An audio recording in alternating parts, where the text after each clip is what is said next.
Hi, I'm Ken Steele. Welcome to another 10 with Ken. We'll be in Eduvation's brand chemistry lab for a few more weeks as we round up further highlights from our global survey of higher ed visual identities.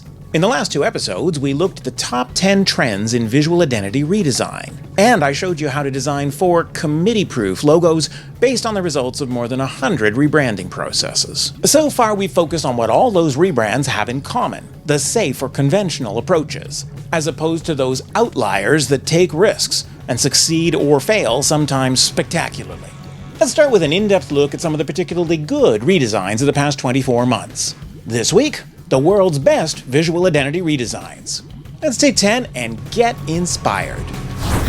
10 with Ken is an almost weekly look at higher ed news, trends, innovations, and bright ideas, in and out of the classroom. Brought to you by Eduvation. Out of 105 college and university visual identities designed in the past 2 years, there are some clear winners. Visual identities that are professional, memorable, balanced, and well-designed. And that didn't spark a backlash from faculty, students, or alumni. Disclaimer: I've selected these 10 or so examples based on my own personal judgment and experience, but you could make a case for others. I was not personally involved in any of these. Let's start with St. Louis University in Missouri, which did a really solid job on its identity redesign. St. Louis University is the second oldest Jesuit university in the United States, founded almost 200 years ago. Its previous logo, created in 1995, featured the official coat of arms and Latin motto atop a massive fleur de lis. In 2015, SLU hired design firm Olson in Minneapolis to refresh their identity. In November, SLU unveiled a streamlined identity using sans serif type, a deeper shade of blue, and a vastly simplified coat of arms. What people are going to see is a more simplified, modern logo that characterizes all the important things about St. Louis University. It has a shield, it has an ownable fleur de lis. We have lines representing the Missouri and the Mississippi River, the confluence of those rivers in St. Louis. We have the crown of King Louis IX, and we also obviously have a cross because of our Catholic heritage. The branding system includes specs for consistent iconography and a variety of background patterns, and a wide range of sub-brands as you might expect for a large university. In addition to a redesigned logo, coat of arms, and seal, SLU launched a new logo for their Division I athletics teams, the Billkens. Billy what? A Billken is like a mix between a Furby and a troll, maybe. Kind of a cartoon character, really goofy. Then it also looks like this gremlin goblin thing. Apparently, Billken statues and dolls were a national craze for a few years around 1910. They supposedly granted you good luck when you rubbed their feet. According to legend, SLU football coach John Bender bore a striking resemblance to the goblin, and his football squad became known as Bender's Billkens. Another Catholic college redesign deserves to be included in this roundup. Belmont Abbey College is a top-ranked 140-year-old liberal arts college located near Charlotte, North Carolina. Its former logo featured the steeple of the most recognizable building on campus, Basilica Mary, Help of Christians, in an arch that suggested a Gothic window or a wall shrine. It felt religious, but not necessarily academic. In 2016, Belmont Abbey hired Rickabaugh Graphics of Ohio to refresh their identity. In June, they unveiled a much fresher logo that reframes the steeple in a shield and adds an aspirational quality by breaking through the top edge. It wasn't a radical rebrand, just a slick redesign that moved the college's look into the 21st century, with fresher typography and a slightly brighter crimson. Athletic marks for the Crusaders were refreshed at the same time, replacing a circular background for the same shield shape and typeface, and invigorating the Knight's helmet by shifting it to a 3/4 angle. One other top rebrand focused on rooftop architecture in Augusta, Georgia. Augusta University is one of 4 public research universities in the university system of Georgia. Over the course of just 4 years, it had had 3 different names. In August 2012, Augusta State merged with Georgia Health Sciences to form Georgia Regents University.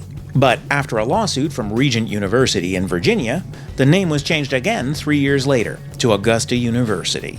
The new visual identity highlights a colonial-style bell tower in a traditional shield shape, and the bell tower's outline simultaneously represents a very clear letter A. The mark of a great logo solution is that it can simultaneously convey 2 or more distinct ideas. the bell tower, I felt was very creative, symbolizing our academic traditions while at the same time giving us a sense of forward movement and a dynamic energy to the university. What's particularly notable about this bell tower, though, is that it doesn't even exist. The tower represents architectural attributes from all over the city. We may construct one at some point, we may construct one on multiple campus locations. We think it represents something that's meaningful and symbolic and can bring people together. Another state university rebrand that came off very well was in Stanislaus County, California. California State University Stanislaus struggled to unify its brand identity because it had far too many different versions of its name. CSU Stanislaus, Cal State Stanislaus, CSUS, Stanislaus State, Stan State, and even Turkey Tech. The town of Turlock is apparently renowned for its annual Turkey Festival, and the original home of the university was on the county fairgrounds. In August 2015, with the guidance of the Jeffrey Scott Agency in Fresno, Stanislaus State unveiled a snazzy new logo and consistent naming conventions. While the formal name would remain unchanged for ceremonial purposes, the informal name Stanislaus State would appear more frequently in marketing materials, and even the nickname Stan State was officially endorsed for use with alumni and campus audiences. Departments, units, and even individuals would have the choice of a formal or informal logo on their stationery and sub-brands. The new logo is a stylized split shield emblazoned with a flowing double S, an allusion to Stan State's varsity athletes, the Warriors. Is it just me, or does the double S remind anyone else of the flame logo at Sacramento State? Sure, sometimes the logos of sister institutions just start to look a bit too much alike, but over in Maricopa County, Arizona, they had the opposite problem. The 10 community colleges in the Maricopa County system had all developed starkly different visual identities in a wide range of colors, from acronym to seal, from 1970s industrial to modern consumer brand, from serif to sans serif typefaces. In April 2015, Maricopa unveiled a new unifying logo system to establish a county-wide identity for its community colleges. The individual college sub-brands were subordinated to the Maricopa identity, although the designers cleverly preserved the color and personality of the previous logos. Under the so-called One Maricopa initiative, the new identities would roll out gradually, cost-effectively, from 2015 until July 2018. Having had some experience with multi-campus branding politics, I think it was a masterful effort at compromise. But of course, branding doesn't roll out in a perfect vacuum. The YouTube video extolling the new system is now unlisted. 2 years after the announcement, there's still no sign the individual colleges have adopted the new branding on their websites. Estrella Mountain and Paradise Valley are using special anniversary versions of their old logos this year. Maybe they're waiting until the deadline next year. South Mountain Community College has adopted the new icon and color, but is still using a variant of their former wordmark. I hope the new branding system proceeds as planned, but so far, it looks like it may have stalled. Looks like we're out of time, so that's the first half of our roundup of the world's 10 best recent rebrands. Next time, we'll be back with part 2, the top 5. To be sure you don't miss it, take a moment now to join more than 15,000 10 with Ken subscribers and followers on any of a dozen platforms. You'll find links to all these channels and an email subscription form on our website at 10withken.com. Thanks for watching. We'll see you next time. 10 with Ken is a production of Eduvation Inc., copyright 2017. I'm available for conference keynotes, campus PD events, board retreats, and committee workshops, in person or now virtually too. For more information, please visit www.eduvation.guru or 10withken.com.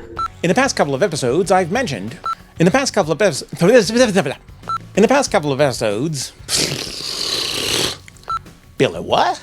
Billy what? Billy what? The traditional serif...